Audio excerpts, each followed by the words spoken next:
Dolores Clara Fernandez Huerta is the co-founder of the United Farm Workers, and she's also a leader of the Chicano civil rights movement.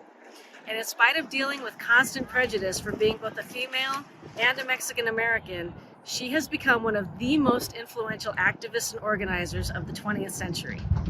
In 1965, she formed the Delano grape workers strike of 5,000 employees, and she's the one who later negotiated their contract. In the 1970s and 1980s, she was a lobbyist for workers' rights, and in the 1990s and 2000s, she also helped get elected a lot of women and a lot of Latinos into political office. I am so proud to announce that she is one of the winners of the 2022 Clara Lemlich Awards. Congratulations, senora. Si se puede. All of the women are always on the front lines of all of the picket lines and doing all of the work, and all the women were always on the front line. But then when it comes to the recognition and the executive board, the people who make the decisions, that's where women were pretty much absent. Who's got the power? What kind of power?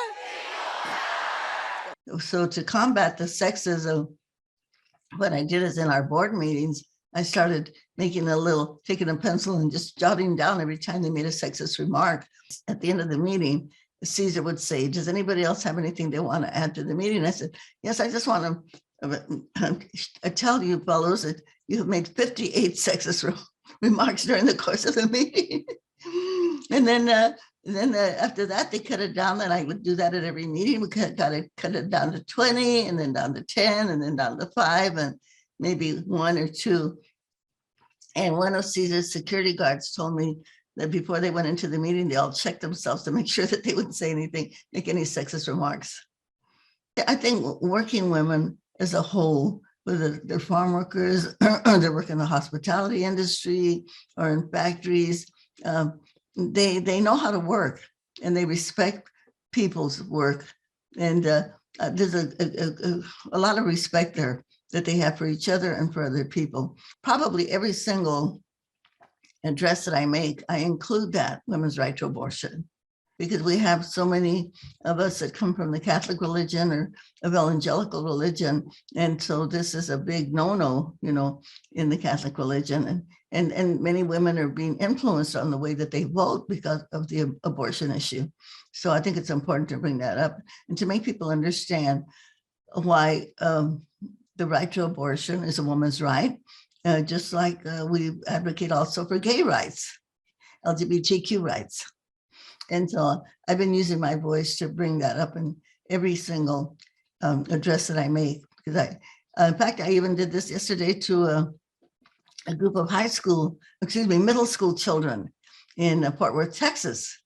And it was a girls' school. There were a couple of hundred girls in that address, but I thought it was as middle school girls.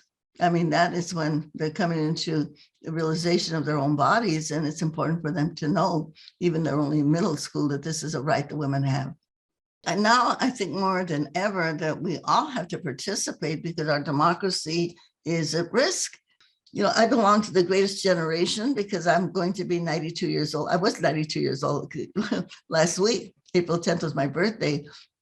And the greatest generation, it's called that, I believe, because of so many people that had, men particularly, that had to go out there to fight Hitler and stop the fascism and stop the Nazis, okay? Well, we have a similar situation going on right now in our country and in the world, for that matter, to stop fascism. That just means that we have to really double up or triple up our organizing efforts and make sure that all of us become the messengers of peace, and messengers of social justice. That we can't sit back now and let's say, I'm going to let somebody else do it. No, we all have to jump in right now.